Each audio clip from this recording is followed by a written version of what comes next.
আসসালামু আলাইকুম প্রিয় আপু ভাইয়ারা এবং সাধারণ দর্শক যে যেখান থেকে আমার ভিডিওটা দেখছেন, আশা করছি আপনারা সবাই ভালো আছেন। আমি আলহামদুলিল্লাহ ভালো আছি। তো সকালবেলা নাস্তা রেডি করতেছি। আর অনেক দিন পরে বাসায় পাউরুটি আনা হয়েছে, যেহেতু আমি বেশিরভাগ বাসায় রুটি অথবা অন্য কিছু নাস্তা হিসেবে বানাই। আর আজকে যেহেতু শুক্রবার, বাসায় মেহমান দাওয়াত করব, রুটি বানাতে তো অনেক ঝামেলা। যাই হোক, এখন নাস্তা রেডি করে এরপরে খাওয়া দাওয়া করব। আর রান্নাবান্নার আয়োজনও করতে হবে। খুব সকালবেলা আমি অফ ক্যামেরাতে মুরগির মাংস, এরপরে যা যা রান্না করব, গরুর মাংস সব কিছু আমি রেডি করে নাস্তা করে এরপরে রান্না করতে চলে আসছি। আর এখানে আমি মশলা কষিয়ে নিলাম ভালো করে। তো অফ ক্যামেরাতে মুরগিগুলো ভেজে নিয়েছি আর অন্য পাশে মাছ ভাজতেছি। তো মশলাটা ভালো করে কষানো হয়ে গিয়েছে, এখানে আমি মুরগির মাংসগুলো দিয়ে দিব। খুব ভালো করে মশলাটা কষিয়ে এরপরে দিয়ে দিচ্ছি মুরগির মাংসগুলো। যেহেতু অনেক কিছুই আয়োজন করতে হবে, সেজন্য সকাল সকাল আমি রান্নাবান্নাটাও সেরে নিচ্ছি। এখন সময় সকাল 10টা। তো এই যে আমি মুরগি মাংসগুলো ভালো করে নেড়ে চেড়ে কষিয়ে নিব আবারও কিছুক্ষণ।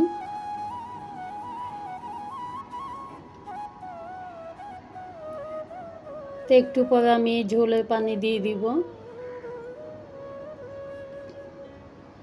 আর এদিকে আমার মাছ ভাজাটাও হয়ে যাচ্ছে প্রায়।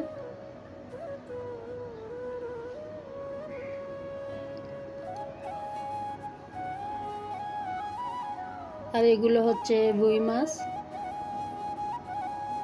যাই হোক, আমার মুরগির মাংস রান্না করা শেষ। এরপর আমি মাছ রান্না করব। এখানেও আমি অফ ক্যামেরাতে ভালো করে মশলাটা কষিয়ে নিচ্ছি। আর এগুলো হচ্ছে ফ্রোজেন করা টমেটো। যেহেতু অনেক দিন হয়েছে, আপনারা নিশ্চয়ই দেখেছেন আমার ভিডিওতে। তো যখন মশলাটা কষানো হয়ে গিয়েছে, টমেটোগুলো আমি বের করে একটু পানি দিয়ে ধুয়ে, তো মশলার সঙ্গে টমেটোগুলো আমি ভালো করে কষিয়ে নিব। আর সংরক্ষণ করা টমেটো অনেক ভালো থাকে অনেক দিন, যেহেতু এখন অনেক দাম টমেটো। তো অন্য পাশে আমি পোলাও রান্না করার জন্য পানি বসিয়ে দিয়েছি। অফ ক্যামেরাতে রান্নাবান্না শেষ করে এরপরে রূপটা গুছিয়ে নিচ্ছি।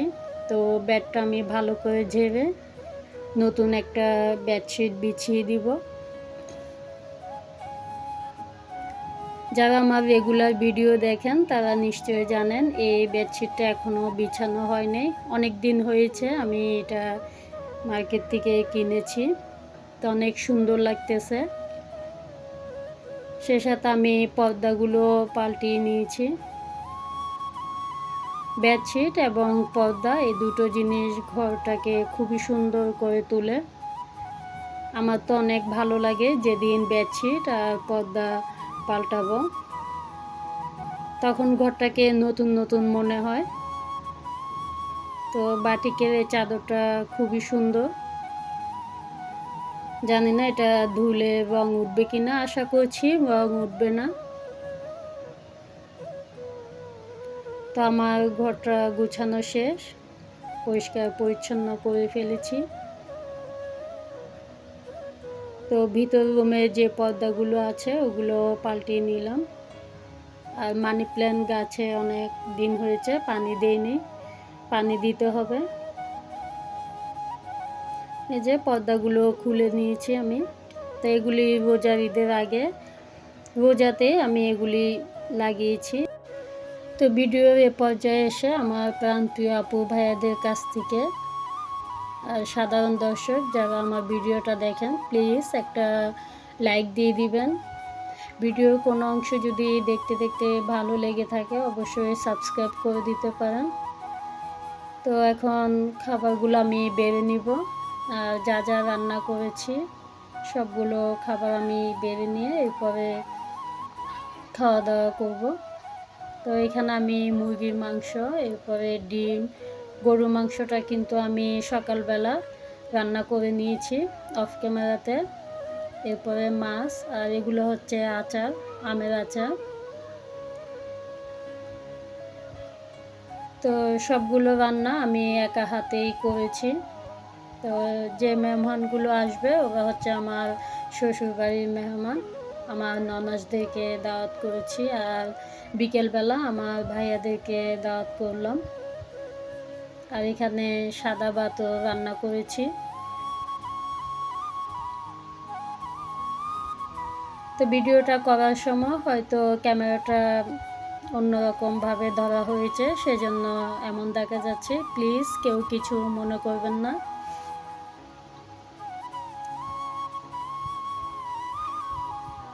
তো এখন দুপুরে খাওয়া দাওয়া করবো সবাই মিলে। তো একা হাতে সব কিছু রান্নাবান্না এবং ঘর দুয়ার পরিষ্কার করা আমি নিজেই করেছি।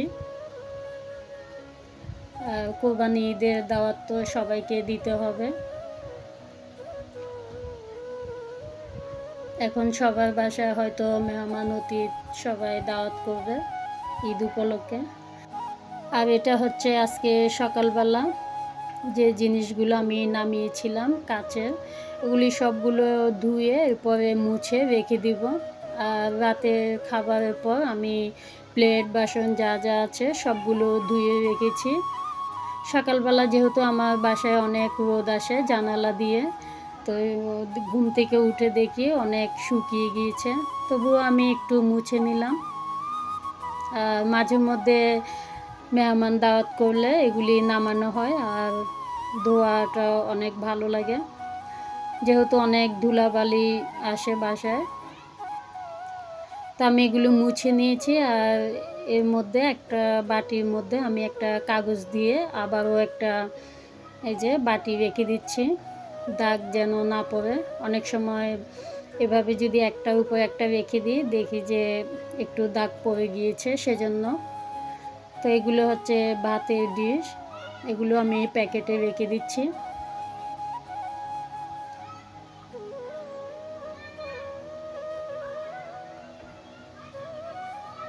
মাঝে মধ্যে এগুলি নামিয়ে আবারও পরিষ্কার করি শুকনো কাপড় দিয়ে। আর যখন মেহমান দাওয়াত করি তখন তো ধোয়া হয়। আর এদিকে আমি সব কিছু মুছে নিচ্ছি ওয়ারড্রপের উপরে। তো আমার আলমারিটা যেহেতু একটু ছোট, সেজন্য ভাতের ডিশগুলো এখানে রাখতে পারি না, তো ওয়ারড্রপের উপরে রাখি। ইনশাল্লাহ একটা ওয়াল শোকেস নেওয়ার ইচ্ছা আছে, যদি মহান আল্লাহ কখনো আশা পূরণ করে ইনশাল্লাহ নিব তখন। তো এদিকে আমি সবগুলো ফার্নিচার মুছে নিব। আর আজকে যেহেতু রান্নাবান্না নেই তেমন একটা, ধুলাবালি তো সব সময় থাকে, এগুলি অনেক সময় পরিষ্কার করা হয়, আবার অনেক সময় হয়তো দেখা গেল যে কাজকর্ম রান্নাবান্না করতে করতে দেরি হয়ে যায়, তো ফার্নিচারগুলো মোছা হয় না তেমন একটা। এই যে এদিকে আমি আলমারিটাও গুছিয়ে নিয়েছি। যাই হোক, দেখা হবে নতুন কোনো ব্লগ ভিডিওতে। সে পর্যন্ত আপনারা সবাই ভালো থাকবেন। আসসালামু আলাইকুম।